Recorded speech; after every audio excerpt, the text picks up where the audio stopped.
Olá, pessoal! Minha querida aluna, meu querido aluno, com muita alegria, estamos dando início à nossa segunda aula de revisão.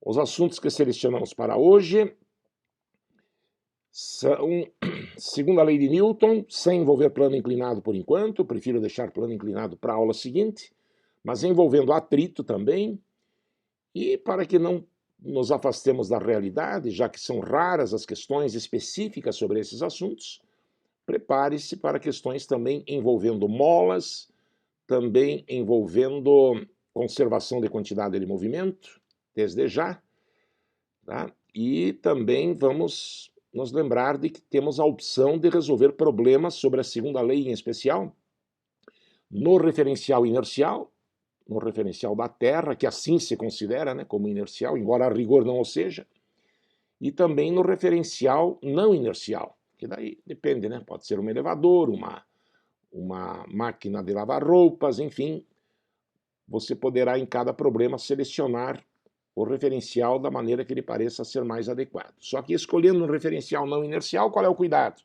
Incluir a força de inércia. Existe vantagem? Nem sempre. Às vezes é mais confortável trabalhar no referencial da Terra. E o desdobramento matemático muitas vezes dá o mesmo trabalho nos dois referenciais. Já em outros casos, o referencial não inercial é altamente conveniente. Isso vai dar, a escolha do referencial vai do gosto e da sua experiência. Uma reflexão nesse sentido será feita hoje no nosso último problema. Nós estamos vivendo um momento em que não estamos interessados em aprender coisas novas, e sim fixar aquilo que já aprendemos. Claro que, na medida do possível, algum conhecimento novo vai ser agregado, tá? Mas não é esse o foco. O foco é treinar, caprichar, ganhar confiança. Tá? São 20 exercícios propostos em cada aula, ainda continua esse número, tá?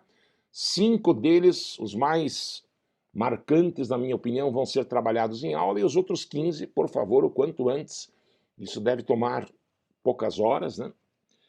E eu sugiro, embora seja uma coleção que talvez lhe pareça tranquila, por ainda estarmos no início da nossa revisão, mas então eu sugiro que você procure fazer esses exercícios com convicção, caprichando na letra, inclusive, né, na maneira de você se expressar e fazendo com segurança, ok?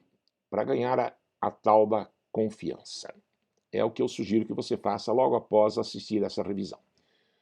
Vamos lá, então, também questões envolvendo MRUV, se eu não me engano, estão programadas, estarão de alguma forma envolvidas nesta aula. Enfim, os exercícios mostrarão. Primeiro exercício, revisão número 2, então, aula 29, segunda lei de Newton e atritos são os assuntos de hoje. Escolhemos, então, para começar o teste 7. Veja que os testes anteriores eu estou deixando de lado, a princípio, por serem tranquilos. Eu estou imaginando que você vai conseguir tirar de letra. Há, inclusive, questões do próprio vestibular do ITA. Se não me falha a memória, você verificará assim que terminar de assistir a esse encontro gravado, né? Um bloco de massa M minúsculo é lançado sobre uma tábua de massa M maiúsculo, com velocidade V maiúsculo, relativa ao solo. O coeficiente de atrito entre o bloco e a tábua vale 0,5, sendo desprezíveis os demais atritos. Então, não há atrito entre a tábua e o piso em que ela se apoia. Sabe-se que o deslizamento do bloco dura 0,4 segundos. Ele desliza durante 0,4 segundos, claro que pelo atrito a tábua também será impelida para frente, não tão rapidamente, porque ela vai ter uma massa maior. Então, esse movimento relativo entre o bloco e a tábua dura 0,4 segundos, e nós vamos, é claro, admitir isso por uma questão de bom senso, que nesse tempo o bloco não chegue a passar da outra extremidade. Aqui no desenho estou sugerindo que ele termina o deslizamento quando chega na outra extremidade da tábua. Ou antes, se você preferisse, poderia pensar assim também, já que essa informação não está clara até o momento. Sendo a massa da tábua igual a 4 vezes a massa do bloco, g igual a 10 metros por segundo ao quadrado, determine a aceleração adquirida pela tábua ela que a princípio deve estar em repouso, a velocidade v com que o bloquinho foi lançado, para que o deslizamento dure 0,4 segundos com o coeficiente de atrito dado, o deslocamento do bloco em relação à tábua, a figura deixará claro que o deslocamento do bloco para quem olha da terra e para quem olha da tábua não são a mesma coisa, já vá observando a figura. A pergunta aqui no item C é o deslocamento do bloco relativo à tábua e a velocidade final do conjunto relativa ao solo.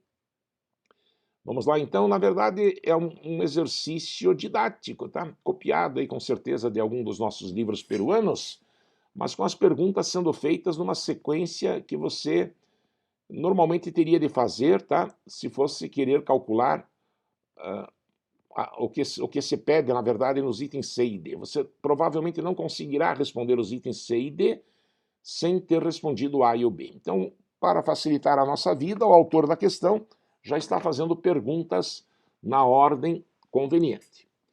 Nós vamos aplicar a segunda lei de Newton, F igual a ma, para a tábua. A tábua, que se supõe a princípio em repouso, é impelida para frente pelo atrito que ela recebe do bloco de cima. A partir do momento que esse bloco é lançado, quer dizer, já não haverá mais o contato da mão da pessoa com o bloco. Tá? O movimento do bloco passa a ser, para quem olha da Terra, retardado, porque é um atrito gerado pelo encontro, pelo movimento sobre a tábua, contra o movimento do bloquinho, mas haverá um atrito que possibilita o movimento da tábua. Então, aplicando para a tábua F igual a ma, você deve ser capaz de reconhecer a força de atrito como a força resultante. Claro que existem pesos de normal, mas se anulam, na vertical não há qualquer movimento. A massa aqui tem que ser mesão, porque estamos falando da tábua, vezes a T. Nesse momento estou calculando a aceleração da tábua. O atrito se exprime por μn. Estou falando do atrito produzido pela massa mzinho sobre a massa mesão. Então é coeficiente de atrito vezes a normal, que é igual ao peso do bloquinho. μmg, então, igual massa da tábua vezes a aceleração da tábua. Mi vale 0,5, massa do bloquinho, G vale 10. Massa da tábua vale 4 vezes a massa do bloquinho, isso foi dado. Né? Mzão igual a 4 mzinho, está lá no final do enunciado. Mzinho acaba se cancelando e a gente conclui que a aceleração da tábua vale 0,5 vezes 10, então 5 dividido por 4. 1,25 metros por segundo ao quadrado, essa é a resposta do item A, é a aceleração adquirida pela tábua. Tá? Em seguida, nós calcularemos também a aceleração do bloco, porque para calcular o deslocamento pedido lá no item C, eu vou precisar relacionar os movimentos desses dois corpos, tá? Da tábua e do bloco. Então já aplicamos a segunda lei de Newton para a tábua, aplicaremos a segunda lei de Newton para o bloco, a fim de calcular a aceleração do bloco, ou desaceleração, já que o seu movimento é retardado, como você sabe. Novamente, F igual a ma, sobre o bloco agem peso e normal que se anulam, e contra o movimento age a força de atrito, por isso F vale Fat. Eu não estou colocando menos Fat, menos μmg, como seria normal, já que aponta para a esquerda, porque não quero complicar sem necessidade. Tá? É evidente que a aceleração do bloquinho é para a esquerda, e se nós adotássemos uma orientação para a direita, essa aceleração seria negativa. Lidando, porém, com os elementos em módulo, a força resultante sobre o bloquinho será Fat, ou seja, μmg, massa do bloquinho, veja agora, mzinho, vezes a aceleração do bloco, estou chamando de AB. Novamente, mzinho desaparece, e a aceleração do bloco, então, se exprime por μ vezes g. 0,5 vezes 10, 5 metros por segundo ao quadrado, bem maior em módulo do que a aceleração da tábua. Exatamente 4 vezes maior, porque a massa do bloco é 4 vezes menor. Né? Quando as forças são iguais, acelera mais quem tem menos massa. Isso a gente percebe claramente, né, pela segunda lei de Newton. Ok? Para calcular, então, o que se pede no item B, a velocidade com que o bloquinho deve ter sido lançado, a gente leva em conta que as velocidades finais da tábua e do bloco são iguais. Essa, na verdade, é uma condição, vamos dizer, não explícita, mas colocada nas condições do problema, porque ao final do movimento, deixando de haver o deslizamento após esse tempo de 0,4 segundos, que nós ainda não utilizamos, o bloco e a tábua seguirão juntos solidariamente, com a mesma velocidade e movimento uniforme, porque não haverá atrito entre a tábua e o piso. Então a gente iguala as velocidades finais. No início a tábua estava parada e o bloco tinha velocidade v. No final os dois estarão em movimento, mas repare, com a mesma velocidade. Isso requer, é claro, uma percepção decorrente das circunstâncias em que o problema é proposto. Não é algo que estava explícito no enunciado, mas a gente consegue chegar a essa conclusão. No movimento uniformemente variável, é o caso aqui, pois as acelerações são constantes, V se exprime por VO mais AT. Não é? Vi vovô atrás do tigrão, vovô atômico, como falam por aí. Para o bloco, a velocidade inicial é Vzão, é o que eu quero calcular, a aceleração é negativa, agora eu devo levar em conta, é claro, o sinal, porque a aceleração e a velocidade têm sentidos opostos, a aceleração do bloco 5 em módulo a pouco, tempo 0,4. E a velocidade final da tábua, também por vovô atômico, a velocidade inicial da tábua é 0, a aceleração da tábua 1,25, tempo 0,4. Fica então V menos 2 igual 1,25 vezes 0,4 dá 0,5. Então V igual a 2 mais 0,5. 2,5 metros por segundo é a resposta do item B. É a velocidade com que esse bloquinho deve ter sido lançado. Para calcular o que se pede no item C agora, o deslocamento do bloco em relação à tábua, você tem de fazer esse rabisco que eu fiz aqui, né? Está mostrada na figura do enunciado a situação inicial e a situação final, alguns metros, alguns centímetros, sei lá, à direita, estará o bloco na sua posição final, ambos com a velocidade que nós não chegamos a calcular, né? Vai ser pedida no item D, mas com a mesma velocidade, tá? E neste intervalo de tempo, teriam se passado 0,4 segundos, né? Em relação à Terra, o bloco tem o deslocamento xb, mostrado aqui. A tábua, rabinho da tábua, né, veio daqui para cá, então isso é o deslocamento da tábua. E relativamente ao bloco, a tábua, digo, o bloco veio daqui para cá, né? Então é o que o teste pede, aquilo chamado de desenho no desenho. Só através do desenho ou através de muita imaginação é que você tiraria esta relação. A distância pedida no item C é xb menos xt. No MRUV, x exprime-se, ou ΔX, nesse caso, tanto faz, por VOT mais AT ao quadrado sobre 2. Então, VOT mais AT2 sobre 2 para o bloco, menos VOT mais AT2 sobre 2 para a tábua, será a diferença dos deslocamentos. Velocidade inicial do bloco. Nós calculamos há pouco, né? 2,5 vezes o tempo 0,4, aceleração do bloco negativa, cuidado, menos 5 vezes o tempo 0,4 ao quadrado, foi dado lá no enunciado, sobre 2. Isto para o bloco, menos para a tábua, a velocidade inicial dela é 0, a tábua partiu do repouso, e daí, abrindo os parênteses aqui, menos com mais fica menos, aceleração da tábua 1,25, tempo 0,4 ao quadrado sobre 2. Fazendo a conta, 2,5 vezes 0,4 dá 1, ok? 5 vezes 0,4 ao quadrado sobre 2 vai dar 0,4, confira, e 1,25 vezes 0,4 ao quadrado sobre 2 vai dar 0,1. Fazendo a continha, 1 menos 0,5 vai dar meio metro. Isso é o que o bloquinho avança em relação à tábua. Ok? É a pergunta do item C. E a velocidade final do conjunto é aquela que é a mesma para os dois blocos, né? Conjunto que o teste fala. Aquela que nós igualamos no item anterior, mas que não chegamos a calcular. Ela é calculada por V igual a VO mais AT, podendo se pensar, é claro, na tábua ou no bloco, tanto faz, porque os dois têm a mesma velocidade final. Eu aqui preferi usar os dados da tábua. Velocidade inicial 0, aceleração da tábua em 25, tempo 0,4, essa conta dá meio metro por segundo. E aqui uma observação, claro, que nós poderíamos calcular essa velocidade final por conservação de quantidade de movimento, é ou não é? Afinal de contas, tudo se passa aqui de uma maneira muito parecida, como se fosse um choque inelástico, né? Um corpo lançado contra o outro e no fim os dois saem juntos. Por isso, QI igual QF, como você sabe, a lei da conservação da quantidade de movimento também seria viável nesse problema. Poderíamos fazer por conservação de quantidade de movimento. Ok? Vizinho a estes, há outros problemas também copiados lá dos livros peruanos, tá, que têm servido de inspiração para nós. Não deixe de fazê-los em hipótese alguma. Ok? Vamos então ao segundo problema. Então, tendo resolvido o exercício número 7, escolhemos agora o exercício número 11, uma questão, veja, do ITA. Eu tenho a impressão que depois que eu terminar a explicação, muitos de vocês que tiveram esse assunto com os seus dois professores, tanto o Marcel quanto eu, falamos muito de segunda lei de atrito, vão acabar achando o problema tranquilo. Isso existe. No ITA não cai apenas questões escabrosas, existem as questões mais tranquilas.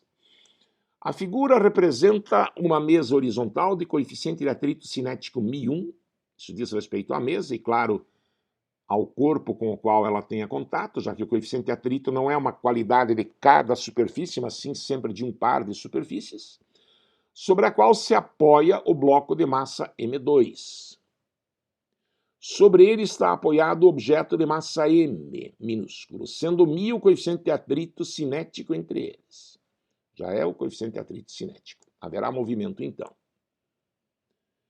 M2 e M são ligados por cabos horizontais esticados de massa desprezível que passam por uma roldana de massa desprezível. Desprezando-se a resistência do ar e o atrito nas roldanas, podemos afirmar que M se deslocará com velocidade constante em relação ao observador fixo na mesa, na Terra, portanto, se M1 for igual a quanto? Quanto deve valer a massa do bloco suspenso para que todo o conjunto se mova com velocidade constante? Claro, se M se mover com velocidade constante, os demais corpos, M2 e M1, também irão se mover com velocidade constante, já que estão ligados por fios que se supõem inextensíveis. Para a velocidade ser constante, a força resultante será nula, né? F igual a ma. Quando V é constante, a aceleração é zero. Força resultante nula quer dizer que a força a favor do movimento, que evidentemente é o peso do bloco suspenso, deve ser igual à resultante das forças contrárias. Forças contrárias são os atritos. Eu aqui identifico o atrito entre o bloco 2 e a mesa, valendo FAT2 para a esquerda. O próprio bloco número 2, ao vir para a esquerda, recebe um atrito contra o movimento que vem da massa M com a qual ele tem contato. E nesse movimento que M2 terá para a esquerda, forçando Mzinho a ir para a direita, haverá um atrito sobre Mzinho também contrário ao movimento. Então essas duas forças FAT1 que eu desenhei aqui, que são um par de forças de ação e reação e têm sentidos contrários, veja, o charme desse exercício está em você observar que ambas são contrárias ao movimento, por isso que elas se somam. Tá? Alguém mais irrefletidamente poderia pensar, não, são forças internas, a resultante delas é nula. Forças iguais e contrárias, a soma vetorial é zero. Em outra situação, talvez nós fizéssemos isso, mas não nesse problema. Esses FAT1, repito, esse é o charme do exercício reflita a respeito, virou aqui um 2 FAT1, apesar dos sentidos serem opostos, porque ambos têm o mesmo efeito, o efeito de ser contra o movimento. Então a força a favor do movimento M1G é igual a FAT2 mais 2 FAT1, tem 2 FATs, 1 aí. Né? FAT2 aqui embaixo, então, vai ser μ vezes a normal, mg, mas peso de quem? Dos dois blocos que estão comprimindo o piso. Né? Então é M2 mais M também reflita sobre isso. Mais 2 FAT1, novamente μn, e agora a normal para o FAT1, evidentemente não tem nada a ver com o peso de 2, apenas com o peso da massa M, por isso mg. Se você cancelar o G, você vai chegar rapidinho na resposta da letra B. Certo? Ficou feliz? No ITA também caem questões tranquilas. É sábio, sem dúvida, você poder identificar alguma questão com essa característica, se é que vai existir.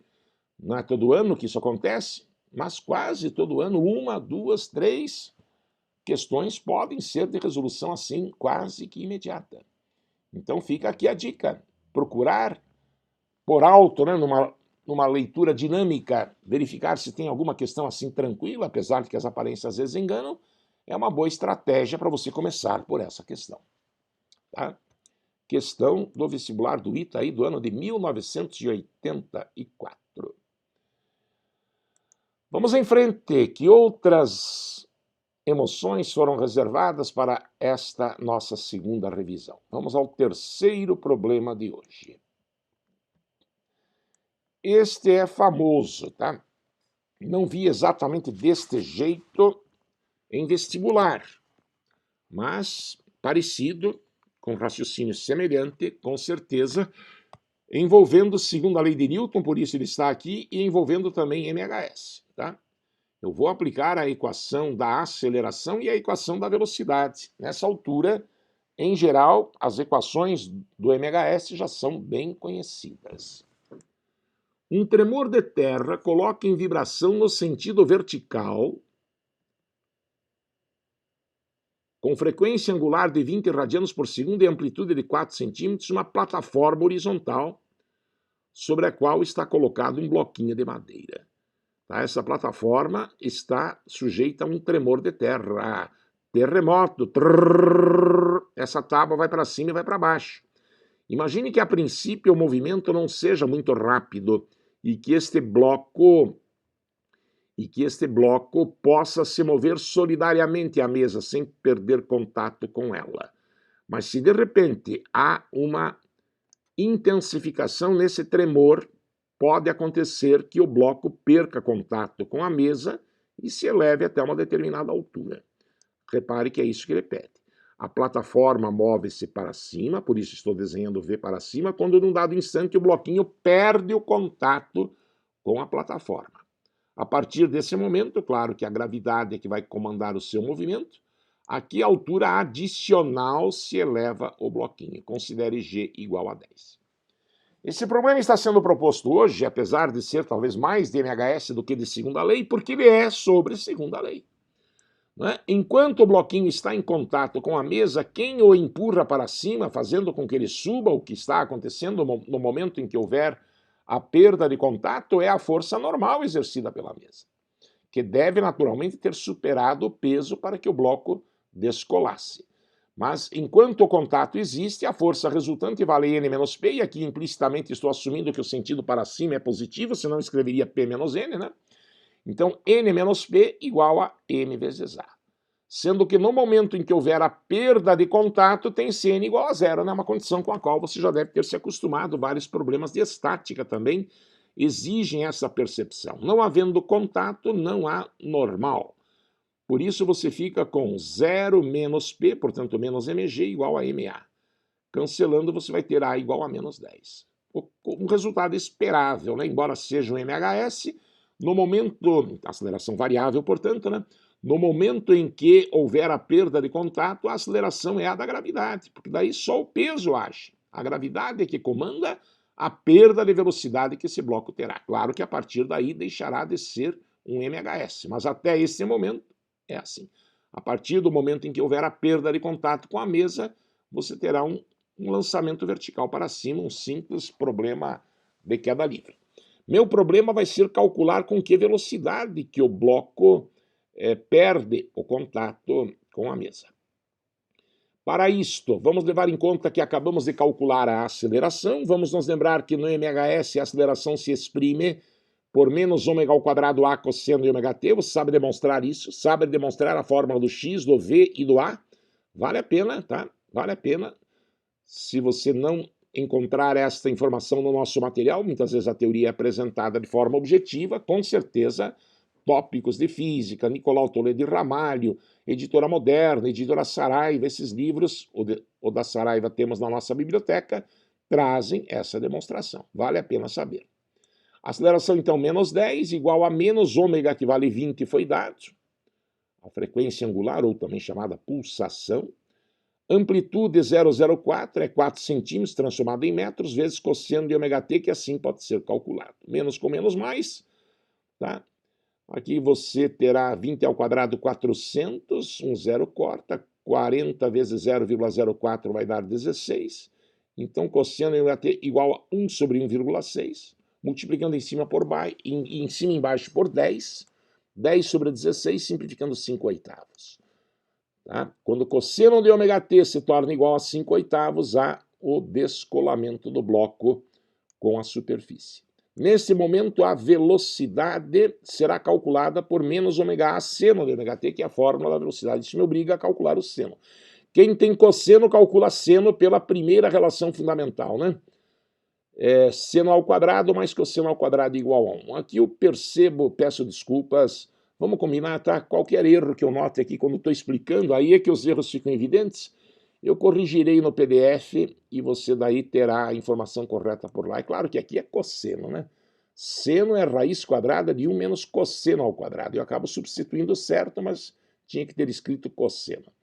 E outro erro também é a falta da unidade aqui no lugar da velocidade. Isso é falha geraldiana, dessa pecinha da máquina que fica em cima do teclado. Mas acontece, né? Sei que estou sendo perdoado por isso.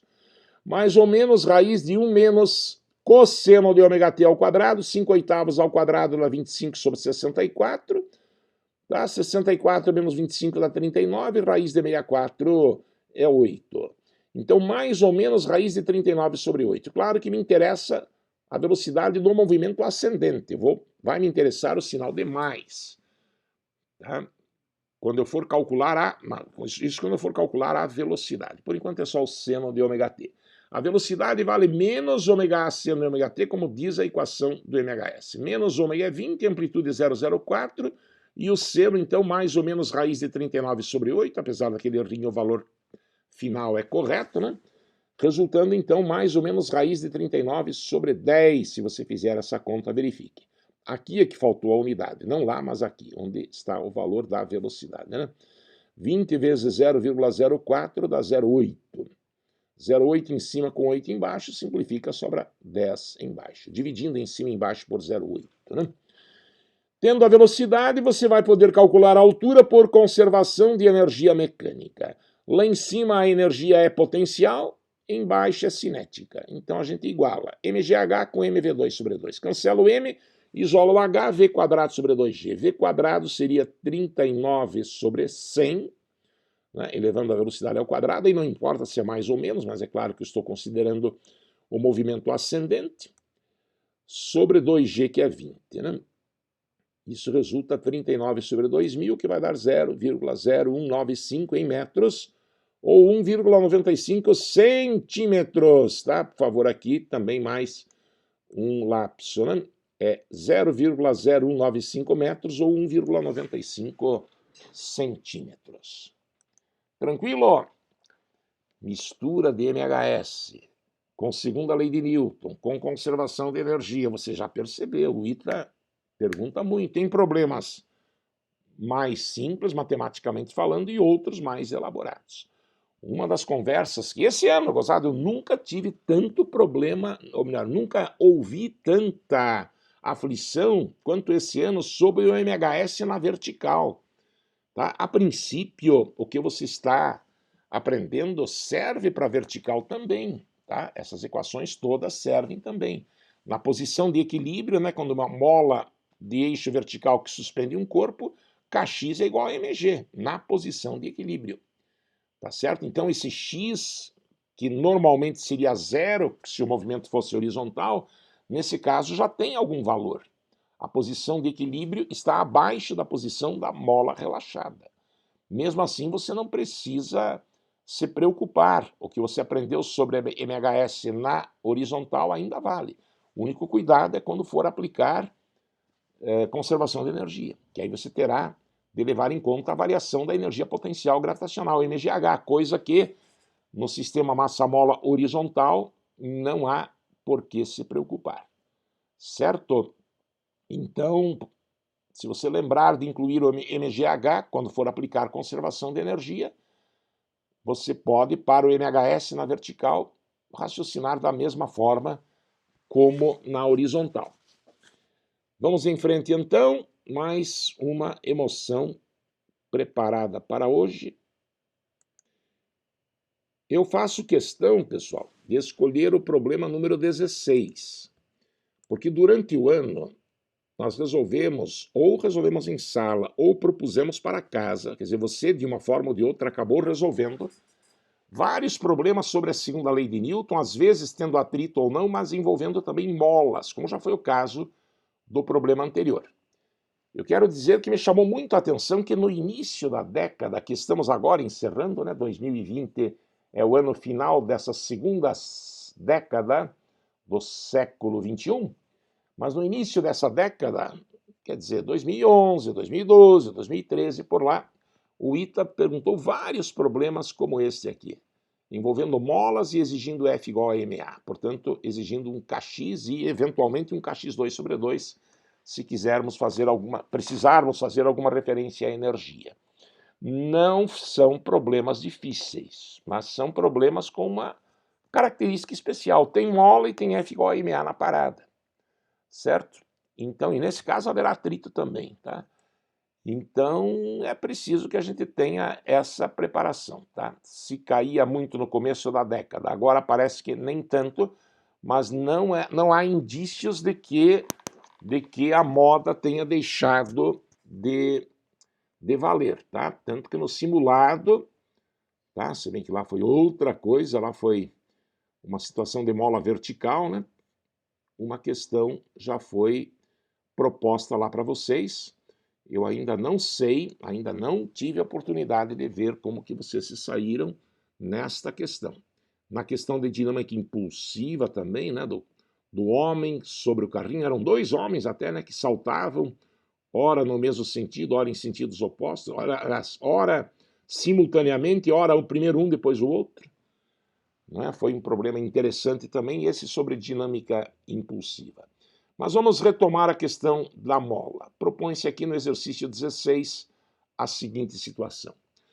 Sobre a plataforma da figura repousam os blocos A e B, unidos por uma mola de constante elástica de 30 newtons por metro, inicialmente sem deformação. Repousam, tudo parado e a mola relaxada. Gradualmente exercemos uma força horizontal sobre a plataforma até que ela adquira uma aceleração de 3 metros por segundo ao quadrado, quando se observa que o bloco A está na iminência de deslizar. Ele não começou a deslizar, só pode ter sido por causa do atrito. E se está na iminência de deslizar é porque chegou-se ao ponto em que a força de atrito assume o seu valor máximo. Momento único, né, em que você pode, para o atrito estático, aplicar a fórmula Φ igual a μn. Esses comentários são meus, feitos assim rapidamente, por experiência que eu suponho que você deva já ter adquirido. O que me incomoda, eu confesso, antes mesmo de ler o enunciado até o final, isso é até bastante comum nos vestibulares, nos testes reais, né?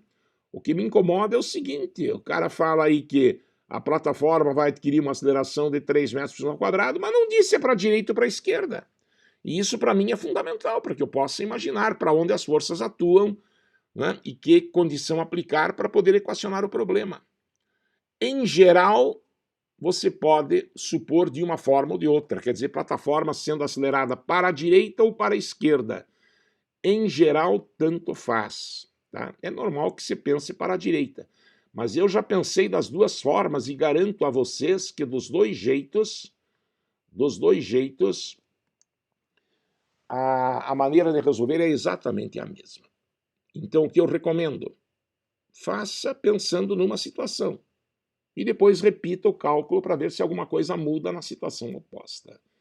Tá? Se mudar, às vezes muda, daí você terá dois encaminhamentos a fazer. Mas aqui é um teste de múltipla escolha, né? Então deve haver uma única alternativa correta, por isso, nesse caso, eu lhe asseguro, é indiferente você pensar no movimento ser para a direita ou para a esquerda.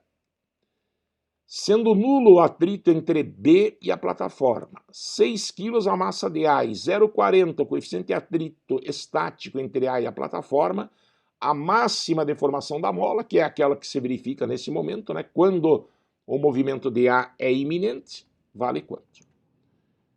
Tá? Então vamos reler o enunciado mentalmente e vamos tentar imaginar qual será a saída.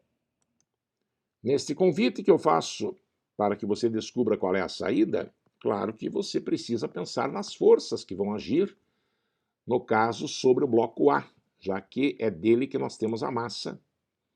O bloco B, não conhecemos a massa e não há atrito entre B e a plataforma. que acontece é que o bloco B, portanto, relativamente à plataforma não se move, o bloco A é levado pelo atrito, e se o movimento for para a direita, a mola ficará comprimida. Se o movimento for para a esquerda, a mola ficará tracionada. Quer dizer, o bloco A vai levado pelo atrito e o bloco B fica, porque aí não existe atrito. Enfim, o que eu estou querendo dizer é que, veja que as flechinhas eu fiz questão de não colocar para não dar a resposta, para não dar a dica. Até porque essas flechinhas mudariam conforme você imaginasse um sentido ou outro. O que eu estou querendo dizer é que para você poder equacionar o problema, para que você possa se dar bem na aplicação de F igual a MA, você precisa saber qual é o sentido do movimento, o que não foi dado. Então, é como ele disse, suponha. Em geral, é razoável que se imagine movimento para a direita. Então, o bloco A vai sendo puxado pelo atrito, B não sai do lugar, a mola vai ficando comprimida e faz uma força para a esquerda. Se o movimento for para a direita, o bloco A receberá um atrito para a direita e uma força elástica para a esquerda. Fica claro isso para você? Por isso que a força resultante vale Φ menos Kx. A força a favor do movimento, no caso, é o atrito, menos a força elástica que estaria agindo contra o movimento. Depois procure imaginar como ficariam os sentidos das forças, como seria o raciocínio caso o movimento da plataforma fosse para a esquerda. Eu te digo, seria exatamente a mesma coisa. O único detalhe é que a mola, em vez de comprimida, ficaria tracionada, mas ainda assim seria o atrito a puxar o bloco A. Φ, então, como fala-se de iminência de deslizamento, é a força máxima de atrito estático, vale μn, μmg. Menos força elástica, Kx com K valendo 30 foi dado no enunciado. E o X, a nossa grande incógnita. Massa foi dada é 3, aceleração é 6, aceleração 3 foram dados. Mi 0,40, o coeficiente de atrito foi dado também, né? Massa 6, gravidade 10, menos 30x, repetindo, 6 vezes 3, 18. 0,40 vezes 6 vezes 10 vai dar 24, menos 30x igual a 18. 24 menos 18 vale 6, 6 igual a 30x. X igual a 6 dividido por 30, dá 0,2 metros ou 20 centímetros, valor que está na letra B. Ok? É isso aí. É um problema de F igual a MA, só que para complicar é ITA, então tem que complicar, nesse caso nem tanto. Ele colocou mola e colocou atrito. Cabe a você, usando a sua cabeça e o seu coração, identificar as forças e assim também equacionar como indicar a força resultante, que é o F da segunda lei. Ok? Para encerrar essa nossa segunda revisão, vem agora um problema marcante que já vem sendo abordado desde o início do ano, porque segunda lei é assunto tratado no início, e lá no início do ano nós já falamos também de referenciais não inerciais. Você tem a opção, neste problema, de trabalhar nos dois referenciais. É vantajoso um ou outro. Existem alunos com opiniões muito firmes. Eu até vejo um certo exagero. Claro que o referencial não inercial é muito melhor, é mais fácil, professor. Força de inércia para mim não é problema, eu coloco.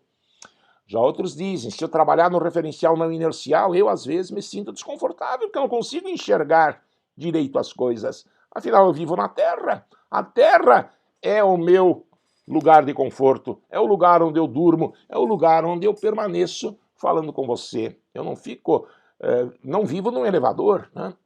Não vivo numa máquina de lavar roupa, mas com imaginação eu consigo chegar lá. E às vezes a matemática fica facilitada nesses casos. Tá? As duas ferramentas estão à sua disposição. Tá? Você aplica as leis da física do mesmo modo, apenas quando trabalhar com o referencial não inercial, tem de colocar a força de inércia, menos MA. E é claro que daí o equacionamento pode ficar diferente e gerar uma matemática mais simples. Ou não haver vantagem. Daí a preferência, claro, será para o referencial da Terra, porque ele nos permite uma visualização melhor.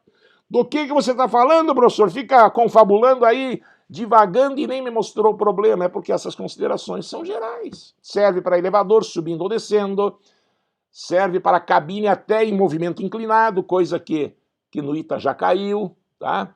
Serve para a máquina de lavar roupa, sobre isso eu vou falar na aula sobre força centrípeta, a força centrífuga é a força de inércia.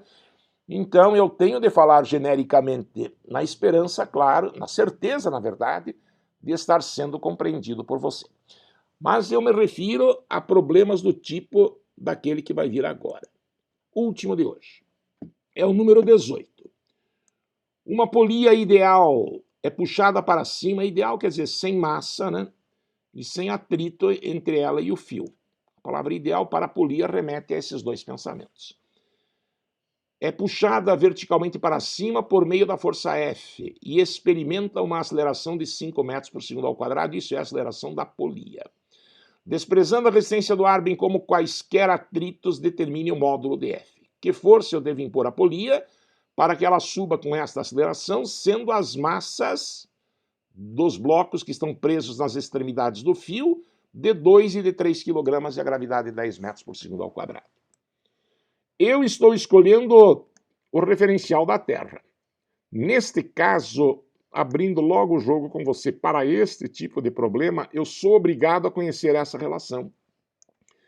A aceleração da polia relaciona-se com as acelerações dos blocos por A1 mais A2 sobre 2. A aceleração da polia é a média aritmética das acelerações dos blocos. E aqui eu quero te confessar, eu não tenho convicção se é prudente você colocar essa fórmula direto na prova. Pode ser, se for uma questão discursiva, que o autor da questão queira que você deduza. E nós fizemos isto. Tenho certeza absoluta. Se você não conseguir identificar qual a aula, né, em sala, fizemos essa demonstração a partir da inextensibilidade do fio. Eu aqui não vou tomar o seu tempo, não vou tomar o meu tempo, não vou abusar da sua e da minha paciência deduzindo uma coisa que já foi feita. Mas é possível que você precise disso. Querendo trabalhar no referencial da Terra, o inconveniente, digamos, é saber essa fórmula. E talvez até, repito, seja necessário deduzi-la. Se você depois seguir a sugestão que eu faço no final e trabalhar no referencial não inercial, coisa que nós já fizemos também, você não precisará desta relação. Tá? Então isso pode ser um comentário que possa te ajudar a decidir na escolha do referencial. No referencial da Terra, estamos aplicando a segunda lei de Newton para os dois blocos em separados. Aqui já feitos os DCLs. Um detalhe, ainda antes de equacionar o problema, eu preciso, não digo saber, mas pelo menos imaginar qual é o sentido do movimento. No caso em questão, em que essas massas não são muito diferentes, a sensação que eu tenho, posso estar enganado, é o meu coração e não a minha cabeça que diz, é que os dois blocos subirão em movimento acelerado. Claro que se a polia estivesse parada, o bloco 2 desceria e um subiria porque o 2 é mais pesado. Mas como a polia está subindo com uma aceleração que é a metade da gravidade, meu coração diz que os dois estarão acelerando para cima. Ou, sendo que o corpo 2, que é mais pesado, talvez não tão intensamente. Mas eu posso estar enganado. Então o que eu faço? Eu já falei muito com vocês sobre isso e já ouvi muita manifestação de insegurança por parte de alguns de vocês. Não tem problema nenhum errar nesta hora. Eu vou resolver supondo, assumindo que o movimento das duas massas sejam ascendentes. Tá?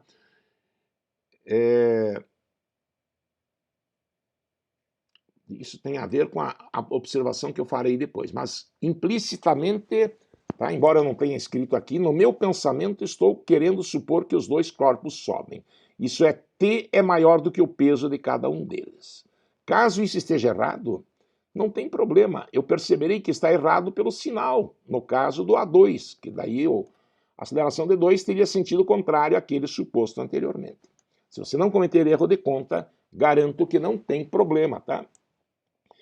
Então, no referencial da Terra, imaginando o movimento ascendente para a massa 1, a força resultante seria T menos 20, igual a MA, portanto, 2 vezes A1. Para o bloco 2, se ele também estiver subindo, eu escreveria então T, faltou um Tzinho aqui do lado, mas tudo bem, você está entendendo, né? Então, T menos 30, T menos 30 igual a M vezes A massa aí é 3 vezes a aceleração, que é A2. Mas a aceleração que foi dada não é nem de 1 nem de 2, é da polia. Então, no referencial da Terra, a partir da condição de inextensibilidade do fio, a gente demonstra que A é igual a A1 mais A2 sobre 2. Por favor, verifique de onde veio isto. 2 vezes A, que é 5, resultado 10. igual a A1, isolando da primeira equação, vale t menos 20 sobre 2, mais A2, isolando da outra equação, t menos 30, dividido por 3 agora. Tirando o mínimo, a única incógnita aí é t, você acha t igual a 36 newtons. E aplicando também, já que foi pedida a força F, a segunda lei de Newton para a polia, lembre que a massa da polia é zero, então a força resultante também é zero, isto é, F vai ser igual a 2T. Na polia eu desenhei aqui, né, tem 2T's para baixo e tem um F para cima. Mas, professor, se o F é igual ao 2T, a polia poderia estar subindo? Sim, ela não tem massa. Ela é uma polia ideal, não é? Apesar da polia estar subindo, F é igual a 2T, a força resultante sobre ela é zero, porque força resultante é MA e a massa da polia é zero. Por isso que o F é igual a 2T. E a resposta, portanto, 72 newtons. Você precisa puxar o teto desse elevador, ou precisa puxar com uma corda a polia com 72 newtons, a fim de que ela suba com essa aceleração. E se você levar esse valor de T que você encontrou aqui nas expressões de A1 e de A2, verá que tanto A1 como A2 darão positivos, já que esse valor 36 é maior que 20 e é maior que 30 também. Não é? Então você não errou no sentido que você havia arbitrado. Tá, claro, eu não errei, por quê? Porque eu já sabia de antemão que os sentidos seriam estes. Não, juro que não, eu apenas imaginei que assim fosse e agora tenho a confirmação. Mas e se de repente o A1, ou A2 no caso, desse negativo? Significaria apenas que você errou no sentido da aceleração do corpo 2, mas eu te asseguro que o valor de t que você encontrou ainda seria correto. Se você quiser daí se sentir mais seguro, você reformula o problema considerando que o movimento D2 é descendente. O que muda? A força resultante daí deve ser expressa por P2 menos T e não por T menos P2, como eu fiz.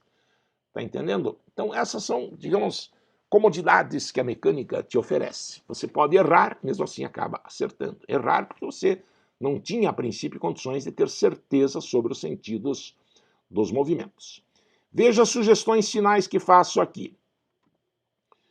Repare, eu já falei, né? Repare que, conhecido T, é possível verificar que A1 e A2 resultam ambos positivos. Isso confirma a hipótese assumida é correta. Qual hipótese? Que os movimentos dos blocos sejam ascendentes. No entanto, ainda que o movimento de A2 fosse descendente, o cálculo seria correto. Daí o T, com certeza, resultaria menor que 30. Maior que 20, mas menor que 30. O A1 daria positivo, né? O corpo 1 com certeza subiria, tá? Mas o A2 é que daria negativo. E daí o sinal negativo seria o indício de que haveria erro no sentido do movimento assumido para 2, que revelaria o erro assumido, mas sem prejudicar o restante da resolução. Convido vocês a resolverem esse problema no referencial da polia. Daí incluam a força de inércia, menos M1A, menos M2A. Esse menos só para indicar que é sentido contrário ao do movimento da polia. Tá? Nesse caso, você não precisará de A1 mais A2 sobre 2, só que você estará calculando daí a aceleração dos blocos relativamente à polia. Mas como a pergunta é T, não deve dar grande problema. É viável, nós já fizemos isso também, talvez até o mesmo problema, nesse caso peço desculpas, mas a ideia é reformular a ideia. E daí você verificaria, será que a matemática fica menos trabalhosa? Essa pergunta, ou melhor, a resposta dela, é que vai fazer com que você decida, opa, aqui é melhor eu aplicar o referencial não inercial. Eu confesso que eu não tinha, quando estudante, o costume de aplicar referencial não inercial nesse problema, porque eu, como muitos de vocês, era um cara dedicado. Alguém já havia me ensinado, eu tive bons professores de mecânica também, como você tem, né? Desculpe a falta de modéstia. Eu tive bons professores que me mostraram que A é igual a A1 mais A2 sobre 2. Através do vínculo geométrico que há entre M1 e M2, supondo o fio inextensível. Então eu não via vantagem em usar o referencial não inercial. Tá? Mas se você não se sente muito à vontade com A igual a 1 mais A2 sobre 2, vai que eu uso isso na prova e o cara não gosta e me anula a questão. Para você talvez seja uma boa ideia trabalhar no referencial não inercial. Nada melhor do que resolver o mesmo problema no referencial não inercial, não deixe de fazer isso, tá? Para ver se o resultado de fato é o mesmo. Ok? Então, lição para casa, tá? Espero que você não tenha de investir muito tempo, acho que dá para resolver os 15 testes que eu deixo propostos ainda hoje, ok? Se tiver qualquer dúvida a respeito, eu estarei 100% do tempo antenado e responderei de imediato. Agora acho que já atendi, né? As duas pessoas que eu estava devendo informações já atendi. E se você quiser conversar sobre assunto do material, a gente responde na hora, claro, desde que não haja outras demandas concomitantes. Fique à vontade para consultar o seu professor. Beleza? Muito obrigado pela sua atenção. Espero revê-lo em breve. Um abraço.